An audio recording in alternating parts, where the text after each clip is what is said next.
Hello, investor. Welcome to Smart Investing with Philippe. Good evening. It's already evening in Europe. You know, it's close to 10 o'clock. You want to know exactly what happened in the market? Please stay tuned until the end of the video. It's very important you stay until the end because otherwise you're going to miss a lot of very important analysis and very important key indicators that makes the case that we are very close to the end of this downtrend. I will show you why. Stay tuned. Okay, first, let's see the QQQ. I mean, the QQQ is a bit worrisome, but I wouldn't worry too much because you can see that today was again a down day, quite a significant down day. I mean, yesterday we rebounded sharply from the low that we saw like 3 days ago.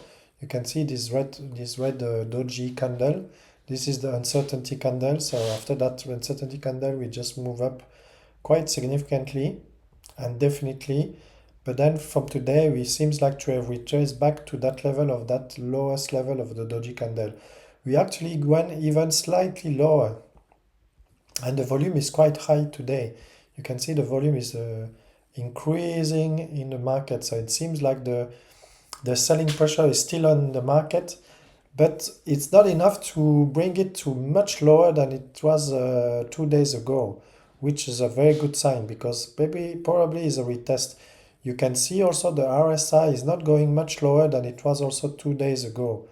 So it's, for me, it's a sign that it's a retest of the low, and then from there, or the market will completely break down and go to its next level, which I think will be around 480. Or it will just stay there, just rebound from the point of control, because we're actually very close to the point of control where you have the highest volume traded at this point of 488. You can see that a lot of people actually enter the market after the collapse back in August last year. You remember we had like a pullback of 15%. So after that pullback of 15%, a lot of investors only re-enter the market around that level. And we are straight back that level of the most investors invested during that pullback. It was a pullback of more or less 17%, close to 20%. So you know we are far from the correction that we had in August last year. Now for now we are more or less 10% pullback. I would say it's not anymore a pullback, it's a correction, but I'm not very worried about what will happen right now because you can see from the RSI we are exactly at the same level RSI than the lowest of the August last year. So for me, it's a clear sign that there is not much steam left to the selling pressure.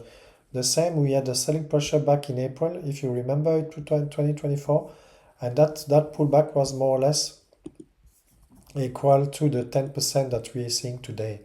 You see, yeah, it's more or less 10%. So the correction that we're seeing today is more or less equivalent to the correction that we saw last year in April. So it's not very uncommon, you see. We had it last year, and last year was a very phenomenal year, plus 20+% for the whole year. So it doesn't mean anything. You have a correction of 10% is very common in a bull market. So let's go now to the SPY. SPY is the S&P 500.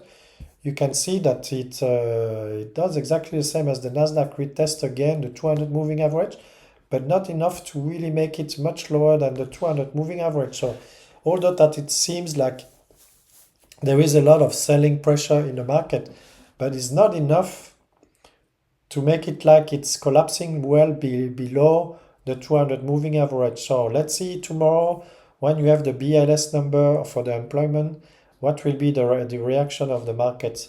It could be that today was a sell-off before the number of tomorrow, because maybe they were expecting an increase of unemployment number, especially in the public sector with the Dodge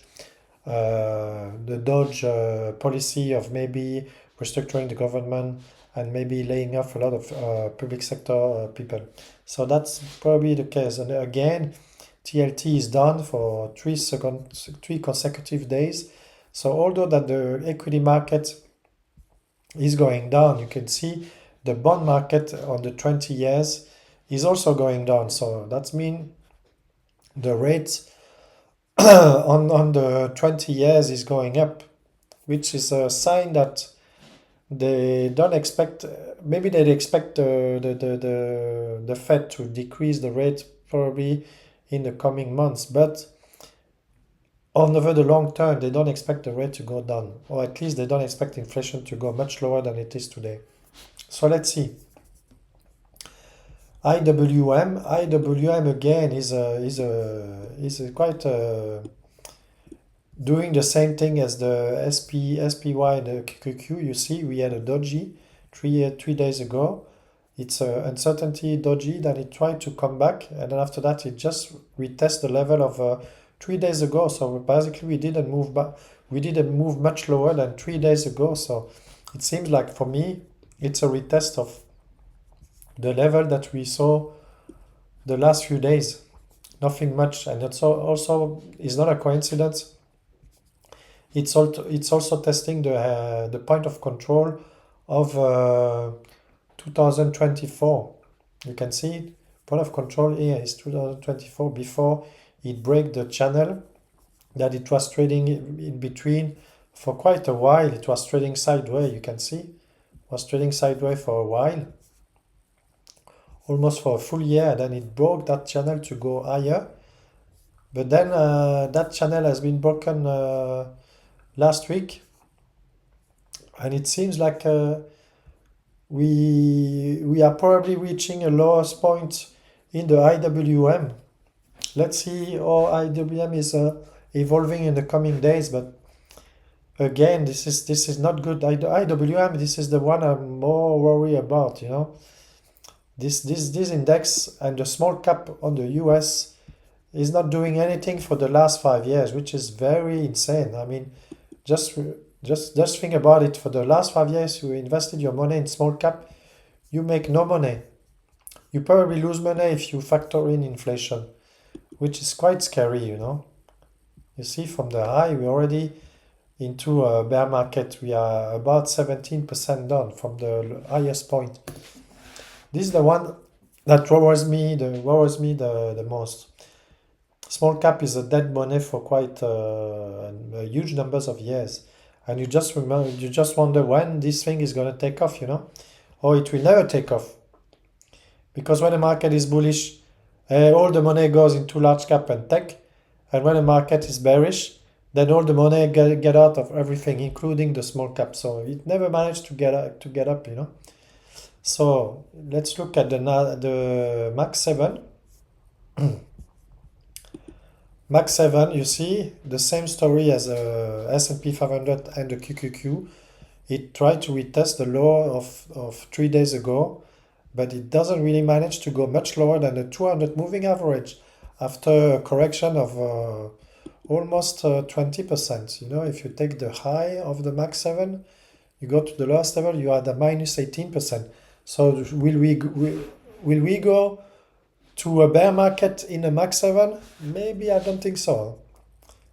Especially that you see the point of control is much higher, much higher. The volume on the Max 7 was much higher there. That means all the people that invested here, they are already down on their investment, and we are just holding firm into the 200 moving average. And you see the RSI is also stabilizing sideways on the same level of 2 or 3 days ago. Although that the selling pressure today was quite high. I mean, you see the volume has picked up a lot, but if you have a high volume of sell and the price doesn't manage to go much lower, that means there is also a high volume of buy. You understand what I mean? So if the sell pressure was much stronger than the buy, it would have managed to break below the 200 moving average significantly.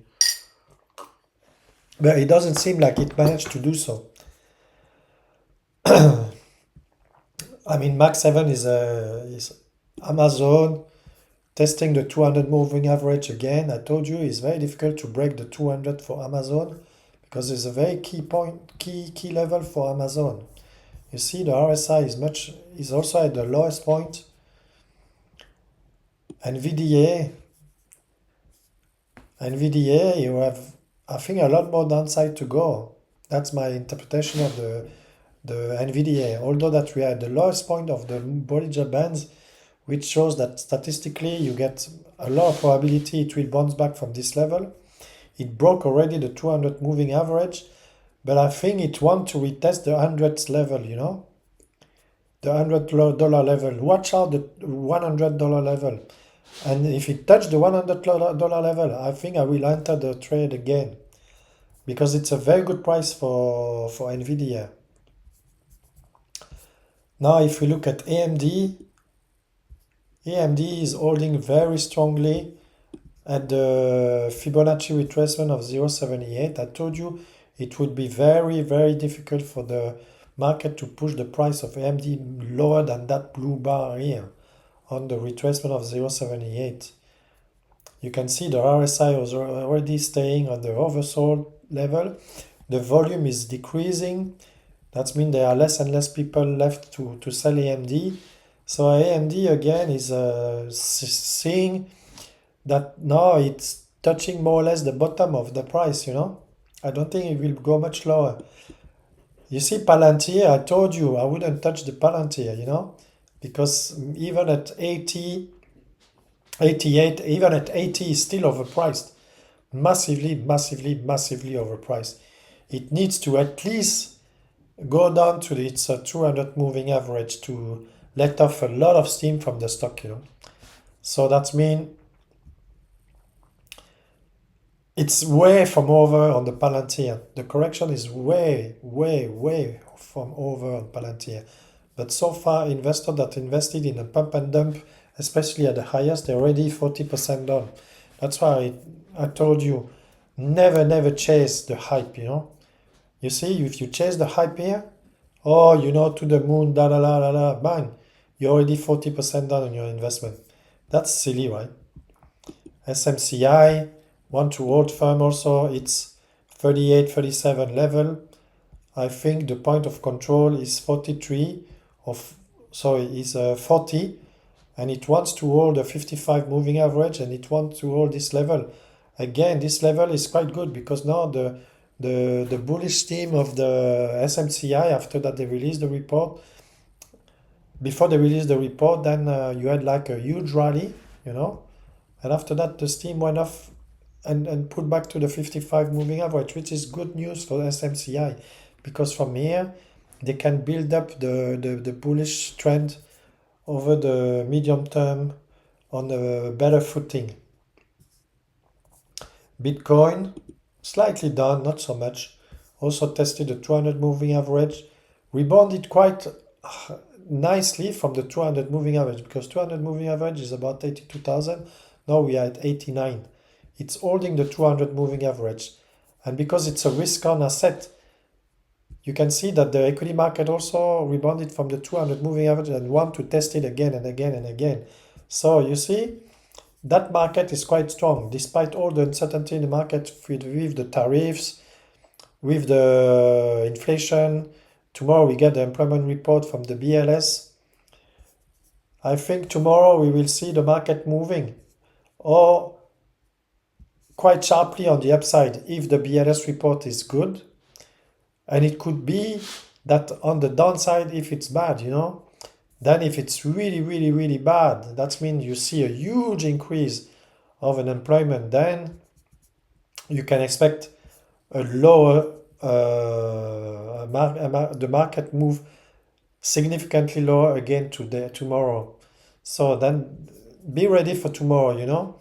If you want to top up some of your position, probably wait tomorrow before doing so. Otherwise, that's pretty it for today. I mean, if we look at the headline on the market today,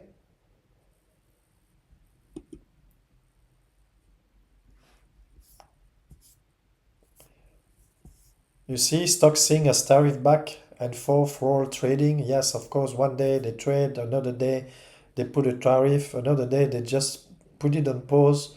I mean, it's very difficult, you see, because you see, Trump delay Canadian-Mexico tariff for good under USMCA. Trump trade war reignite threat transitory inflation question. What Trump tariff means for global exchange rate. So it's all about the tariff and the effect on the economy. You see, it's nothing more than that. It's nothing more than the uncertainty of on the tariff, on the fundamental of the economy, and the knock-on effect on the balance sheet of some of the companies. So, and also on interest rate policy.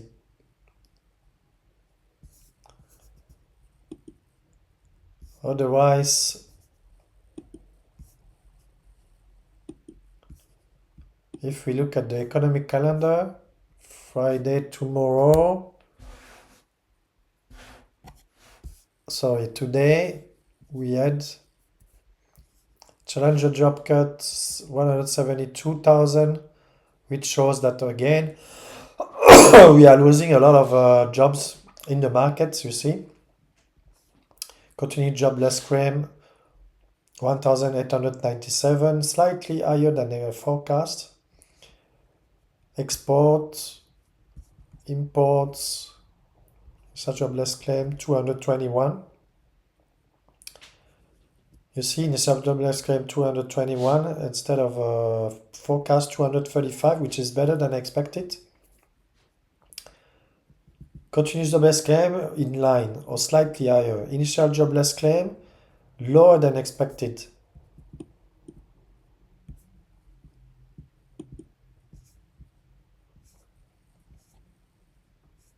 So let's see tomorrow what the government payroll, manufacturing payroll, and non-farm payroll will be.